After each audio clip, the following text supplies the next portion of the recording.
tattvavittu mahābāho guṇakarmavibhāgayoḥ guṇeṣu vartaṃta iti matvā na sajjate. Om Hari Om. Sri Gurubhyo Namaha Hari Om. Srimad Bhagavad Gita, Chapter 3, Sloka 28, based on Pujya Sri Bananjayi Govindacharya's discourse. Gist of the Sloka: O Mahavira, one who is aware of the senses and karmas because of the right knowledge will never try to get attached to the karmas or its results. Explanation: one who has understood the right knowledge, that is tattva or truth, would need to be aware of the senses, their qualities, that is gunas, and type of karmas. The gunas are classified as Satvic, Rajasic and Tamasic. The actions derived out of these gunas are based on the relative actions of these gunas.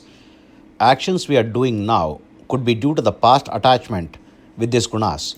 We should therefore be detached from our own action and view it as a spectator. This is related to the science of the mind of psychology. Lord Krishna calls Arjuna as mahābāho, meaning mighty armed Arjuna.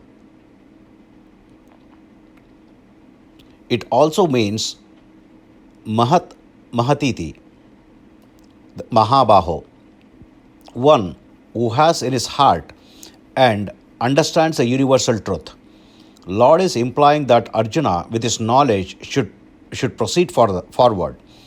We should analyze the action with the knowledge that these actions have the influence of the three gunas and understand their influence in greater detail. We will slowly realize the influence and impact it has on the actions. We then will slowly lose the ownership of the actions and realize the truth. The truth being actions, the three gunas influence the actions, or our svabhava are influenced by three gunas, and the influence of the Lord, right knowledge over all others. All this influences the action. Jada, that is non-living, has only action. Soul, that is living being, has both action and desire, intentional action.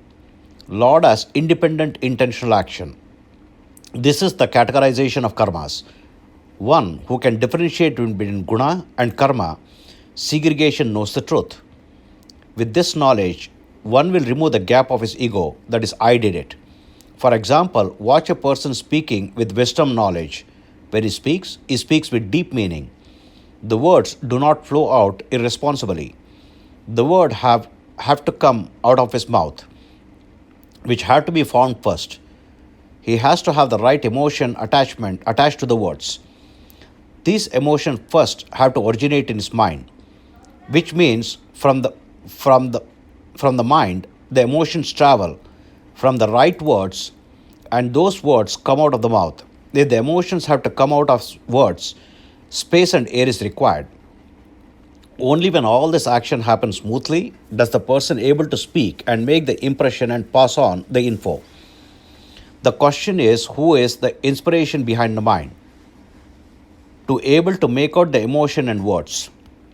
What if there are no words coming out to indicate the right message? What if the mind does not act properly at that instant? Where is our real involvement in all this? When we realized how dependent or just an instrument we are and how little we can control, the ego disappears. Only then can we live with everything but not get attached to anything. The senses, three gunas, work according to the svabhava. Lord, who is bright knowledge, that is jnana ananda swarupa, that is happiness filled body of knowledge, controls the gunas in the body action. When we realize this truth, our egos of feeling mine and I disappear. We realize that in the immense universe, we are just a sand particle and our actions are insignificant.